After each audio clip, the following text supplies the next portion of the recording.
All right, so you've been hustling, you've been grinding, you've been posting, but still no clients are coming your way. Your PayPal account, zero. You tried everything that you were told, everything that you were read, and still nothing. No traction. What do? Do you blame AI art?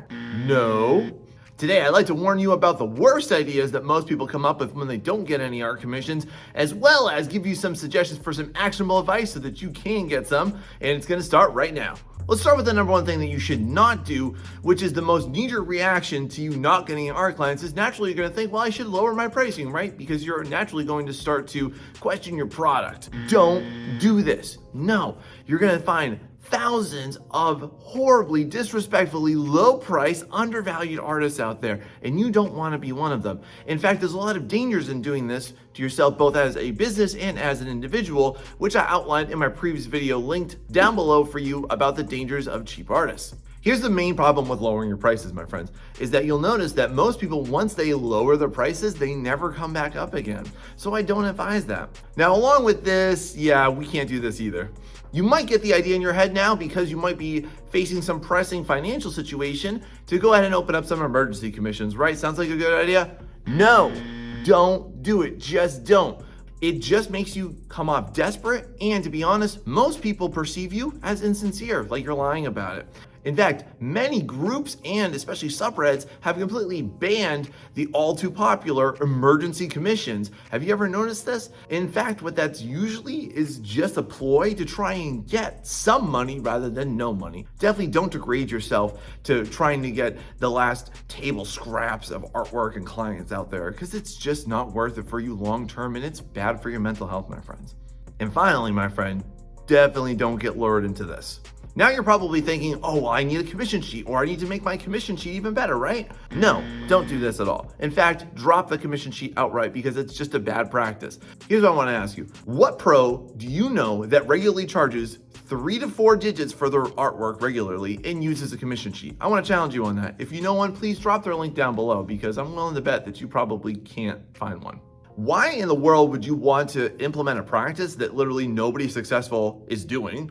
What this practice basically invites is just super cheap clients. You don't want that. You don't deserve that. You're a freaking artist. Like, you're awesome. Your art is amazing. Commission sheets are just a relic from the early 2000s. And to be honest, pretty much everybody that makes a commission sheet nowadays is doing it horribly wrong and ineffective. And if you want to know my full-on eloquent explanation as far as why commission sheets totally suck and I absolutely rip them apart and show you all the worst versions of them, make sure you watch the video down in the description right here. It's a good time.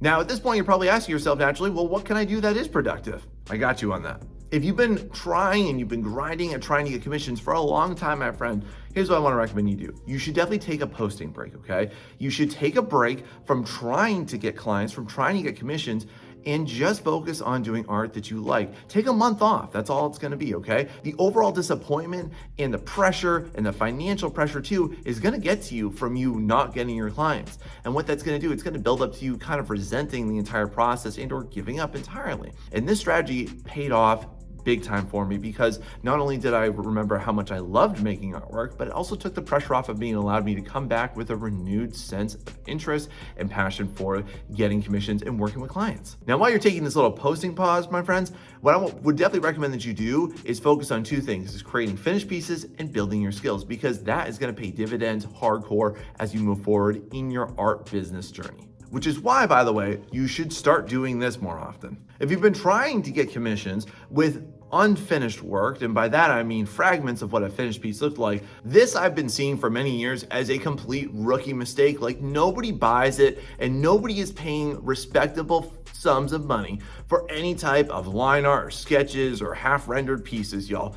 And if you're doing this, you just need to axe them all. Like, literally, only focus on creating finished portfolio-worthy pieces, because that is what is going to do 2 major things for you. Number one is that it's actually going to attract more clients to you, because they're going to see really what the breadth of your knowledge and your skill is. But number 2, that's going to be more scalable for you. You're going to be able to get more higher paying clients too. So if you get more clients and higher paying clients off of finished work, why in the world are you trying to get sketches for $5, for $15? It's not worth your time. Literally, it's not. Wouldn't you agree that your future would be so much better if you stopped trying to get incomplete works and started trying to get more clients at higher rates through finished work? It's worth investing in your time, don't you think? That reminds me too, you should definitely also try this. Y'all try and make some more examples. So then now you're asking, right? What do you need for this? Easy, my friends. You only need 3 to 4 examples, different examples like this. If you're gonna be doing character-based artwork, okay? Here's what you need. You need a bust, you need a half body, you need a full body, and if you're really good at it and you're able to pull it off, a full-on illustration with a full-on illustrated background. That's solid. See how that works? You can apply this literally to anything, to creature design, you can do this to vehicle and prop design too, but have multiple examples so that clients look at you and immediately they know, they're like, wow, that person, they're a specialist. They know exactly what they're doing. They can totally kill it at my project because I can see visually from their portfolio, from what they're presenting, that they're able to handle a multitude of tasks and they can innovate. And the reason why you want to be a specialist, y'all, is because you're going to get more money at this. Do you already have these examples and you're still not getting our clients? Maybe it's time to make some new fresh versions of this as well. And then with those new fresh examples, my friends, you should go ahead and put them here. Try posting your artwork now to different platforms because it's not a good idea for you to go ahead and put all of your eggs into one basket and hope that only one site out there is going to give you all of the clients, just that steady stream of income that you're looking for. So I've made an entire video for you to help you out with this on where to go and definitely where not to go that most artists go and are met with failure. I'm going to link that down below for you as well. The other thing you want to think about with your current platform and any new potential platforms you want to start to post on is this. How often are you posting? You post like once a month? Because that's probably why you're not getting art commissions. It gets buried. While you're doing this, I definitely encourage you, friend, experiment with when you're posting and what time of the day you're posting too. But generally speaking, as a good rule of thumb, don't post more than once a week, because if you post more than once a week, you run the risk of getting banned, especially on subreddits, y'all. Those mods are vicious to you if you're posting too often. And while you're at it, friend, this is also worth experimenting with. Maybe your Bleach OCs just not taking off the way you want it to. Maybe you should try a new genre. You ever thought about that? I used to only do kind of military and sci-fi based characters and creations. And then I pivoted to doing fantasy based artwork, which is where I always wanted to be at, but just I couldn't get any clients from it. But once I went ahead and I started to produce that artwork and I started to make the examples and I followed the same advice that nobody out there was saying back then, like I'm telling y'all right now, then it made a huge difference in me. And now I'm like super pumped up every single time I get to make artwork for a client. And I know that you want that too, don't you? Now, if you are gonna think about switching your genres, here's what I wanna caution you on, friend. Only create artwork in genres that you actually like, where your interests are aligned to. Because to be honest with you, there's lots of money in like furry artwork or not safe for work artwork. However, though, they also come with certain social stigmas attached to them, or you just flat out may not be comfortable or interested in it. Don't do that. Don't just make artwork, don't just make commissions for where the money is. You need to be able to be passionate about that field, or else nobody's gonna wanna buy from you. Your clients are gonna pick up on the fact that you don't really like it. And that's not okay for them, and it's not okay for you either. That's a poor business practice, my friends. Talking about this kind of got me thinking here. Would you like to see a video on different niches that I feel are really underserved and niches that are really good for you to get into? If so, let me know about it down below, what you'd like to see there. While you're thinking about switching genres and you need to build now a new portfolio of new pieces that you don't currently have, here's a really awesome suggestion for you. Hey, is your current artwork old and stale? Are you looking for fresh ideas, but however you are devoid of inspiration? Nobody ever suggests this one, but I'm going to because it worked for me and I think it'll work for you too. Start taking requests. You're probably thinking right now, whoa, Sean, how come you're the person telling me that I deserve to get paid for my artwork, but also at the same time, you're telling me that I should do free artwork?